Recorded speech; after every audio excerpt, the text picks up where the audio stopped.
like as long as the first game he plays at least 2 quarters, I'll be good. At least 2 quarters the first game. If he plays like a series the second game because of the joy practice, that's cool with me. And then like the third game he plays a quarter, I'm satisfied. I think that's plenty. You mean the 2 games the first 2 games that he actually plays? Yeah. Oh, No. okay, yeah. Yeah. You saying you want him No. to play? You want him to actually play the Hall of Fame game? I don't think he plays the Hall of Fame game. That's what I'm saying. I don't think he Right. plays.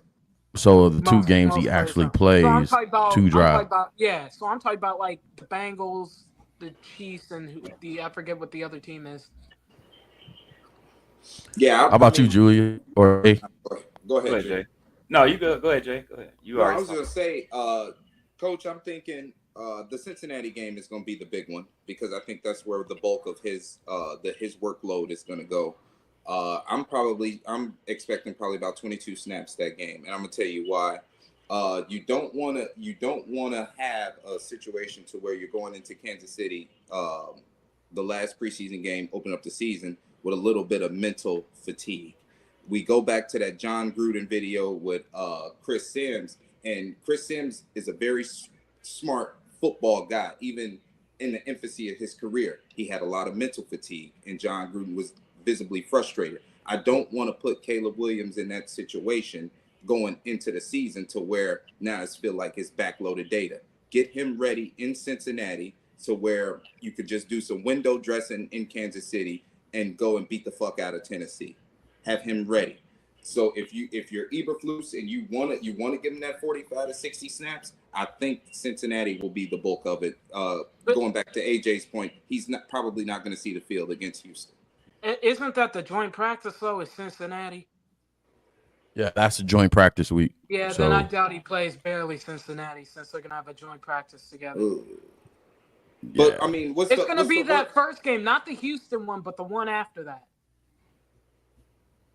So They does play the four second preseason games this year. does the second preseason game is where you think he'll get the bulk of his work? Then he gets a light yeah. week against Cincinnati, and then probably a quarter against Kansas That City. game that's the Buffalo week. That's in Buffalo too on the So road. yeah, I think he gets the majority of his snaps against Buffalo. What's your thoughts on the Julius?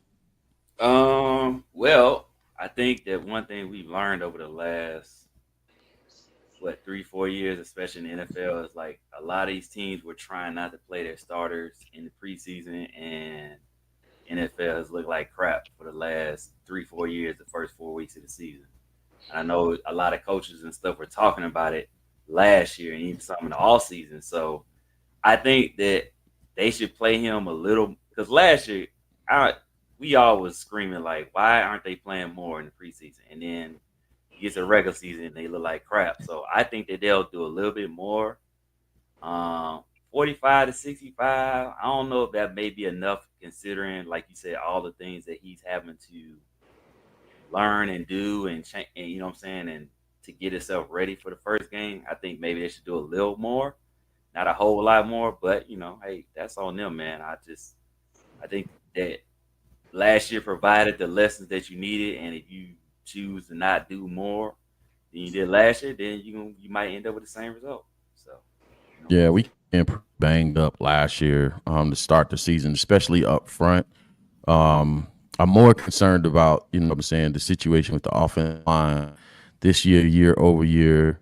That's just not a good thing for us. Even though we have more depth at the offensive line this year, we still have to establish the starting five. So, and the style of ball that we have to play early on, we have to be a little bit more physical in our style of play offensively.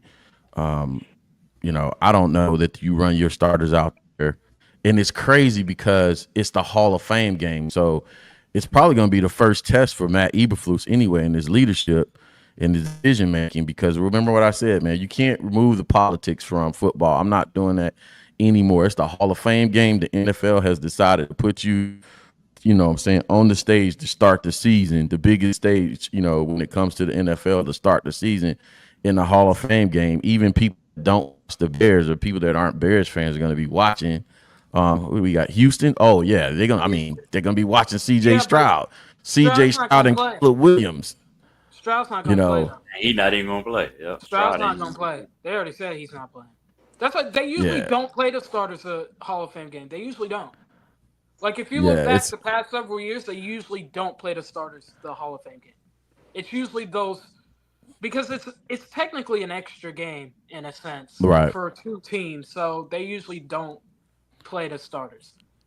What I would like to see overall, systemically, is there to be some kind of ramp up for Caleb and the offense into the season. I think all the questions about, you know what I'm saying, how much to play players in the preseason, you know, do we play them, do we not? I think there should be an organic kind of ramp up into the season. So I would be okay with them not playing a whole lot. You know what I'm saying? If they just go through preseason, not preseason, the pregame routine, right? Because people don't realize that's part of it as well. Part of preparing for the season is going through your pregame routine, warm-ups. What are we doing? When are we breaking down? How are we breaking down? What section of the field is everybody supposed to be on? For the coaches, game time operations, making sure getting out there, making sure your equipment is working. How are we communicating? What channel are you going to be on? Who's going to be on the field? Who's going to be in the booth? You know what I'm saying? How are we going to handle halftime adjustments, right? Do you come in the locker room at halftime? Like for example, most of the time when I was on the staff, we've been at halftime and we meet as a coaching group, as a coaching group, a whole staff for about 5 minutes.